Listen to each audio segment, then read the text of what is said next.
Hello, my name is Trisha Nemi, and I would like to share with you my beginnings of trigeminal neuralgia.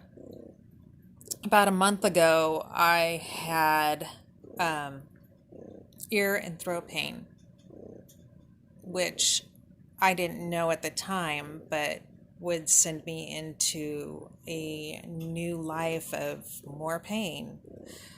I suffer a couple of other things, but that's a different 20-hour video. Well, about a month ago, like I said, I started having pain in my ear and my throat, and I thought I had an ear infection along with tonsillitis because I do suffer from tonsillitis once in a while, and I get ear infections once in a while. So I went into urgent care, and the doctor in urgent care politely said, "No, there's nothing wrong with your ear, and I don't see anything in your throat."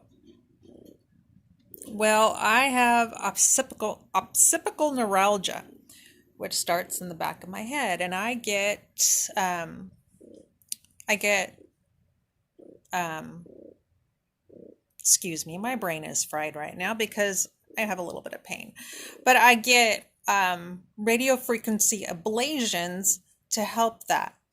Another long story that we'll get into later. So I thought that this was a part of the nerve pain, a new nerve pain from that. So the doctor at the urgent care wasn't able to help me much with that pain.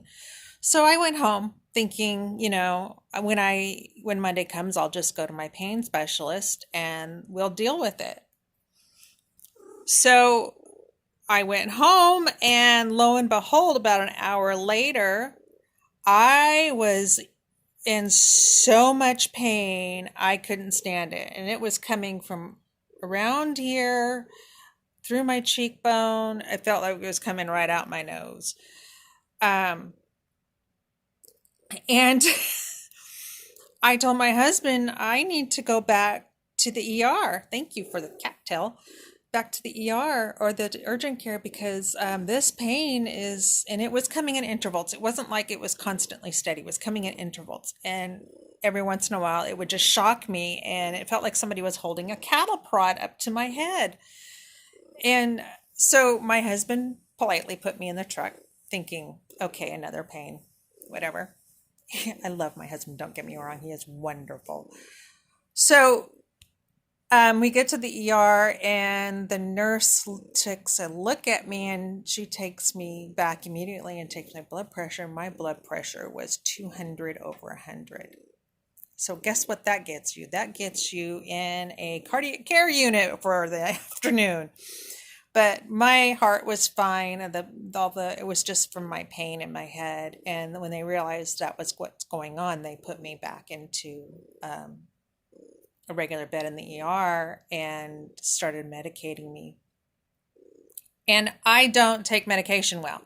I am not long for the world for narcotics or opiates. I can't take them. They don't do well in my system. So they dosed me up on Demerol, and it just, I mean, knocked my butt in the dirt, let's just say. So my husband, after 10 hours of being in the hospital, finally took me home. And this was on a Sunday. And the next day, we were able to get into my pain specialist. And between him and my neurologist at UC Davis, they started me on a medication. Excuse me, because I always forget how to say it. Carbazepine. Started me on that, which I guess was a pretty low dose at first. And it started me out on 100 milligrams twice a day.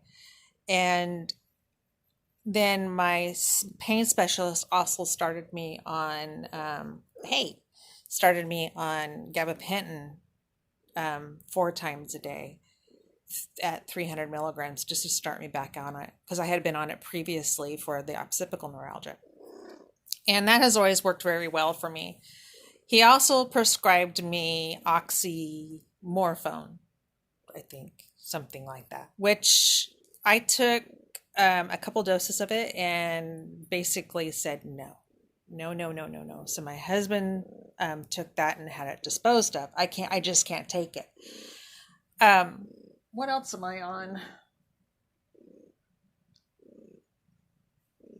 Of course, my antidepressants and stuff like that. But they also put me on Xanax, and that's a PRN. That's something that I can take once in a while.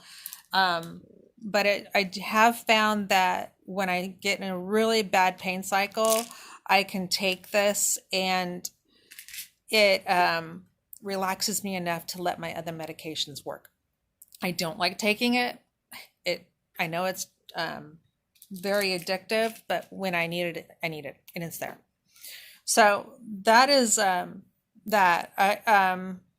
The first 2 weeks were horrible, absolutely horrible. The first med made me very wobbly and weak, and the gabapentin just made me sick. It was horrible, but my doctors assured me that if I just stuck with it for a little while, that my body would get used to having it in there. But my pain was getting better. So you have to weigh your odds with medications. If my pain's getting better and I have a hard time getting out of bed, yeah, at least I have a comfortable bed, you know? Um, Also, during this, I couldn't swallow. Every time I would go to, well, I could swallow, but every time I would go to swallow, it would hurt and it would cause this ear pain up here to shoot lightning bolts out my nose. So I was on very soft food at first. I lived on chocolate pudding for a while. Um, that's about the gist of my food at the moment was Jello and chocolate pudding and applesauce. So your body can survive certain things as long as you're willing to go through it. So after about a week or so of that, I did start getting better. The pain started getting better.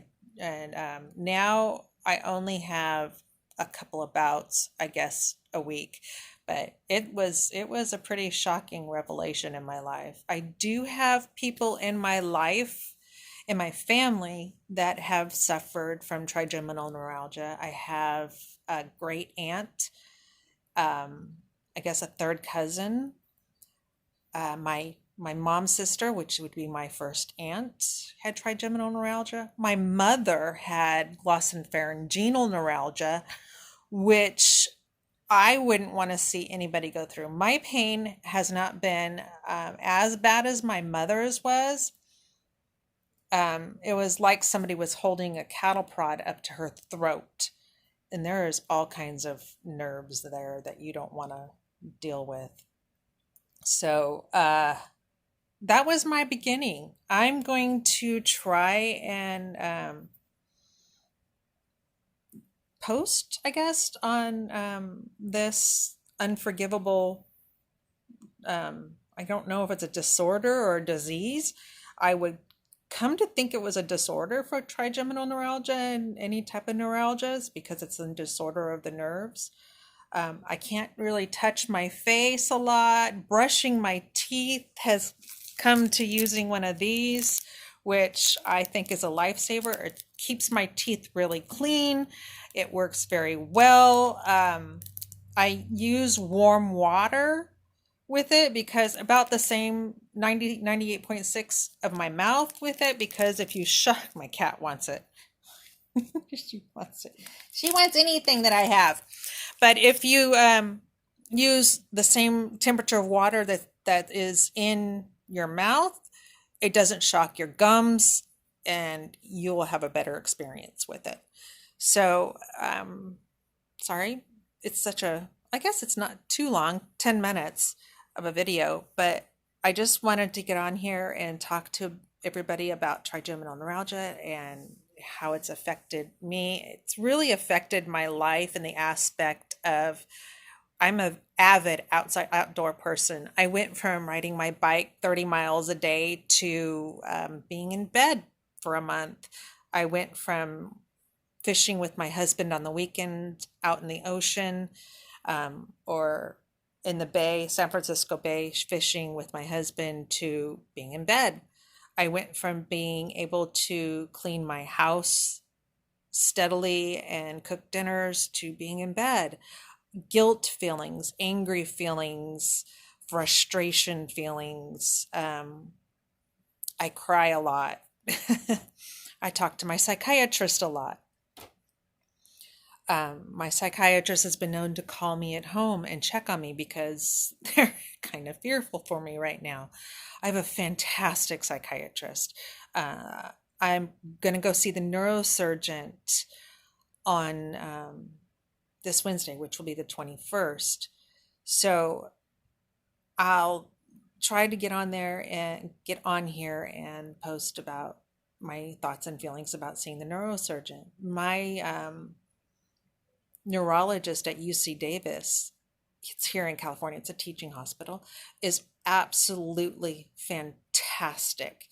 He hit it right on the button. He was fast to help me with my pain and my frustrations. He talked to me. He didn't talk at me, he talked to me. He listened to me, all my concerns. He evaluated my situation and went right to work. It was absolutely a stellar visit with him. So the neurosurgeon that he sent me to was somebody that he knows and trusts, that has dealt with this situation and has done surgeries for this situation. I have done an immense amount of research about this, talked to my family members who have had surgeries for it. My mother, my aunt, I don't think my great aunt's alive anymore, but my aunt. And I have done research. I've gone into groups and talked to people about their situation and how theirs have had. Sorry, I'm in pain all of a sudden. Um, wow. When you talk a lot, it makes this jaw work, and that will trigger some pain. So, but I have done lots of research about this, and um, I'm going to get off here now because evidently I've done enough talking. So, leave your comments down below. Let me know how you feel, or if you've had any trigeminal issues. This is an unforgiving problem that is known to be non-curable. So thank you for your patience, and I will talk to you later. Bye.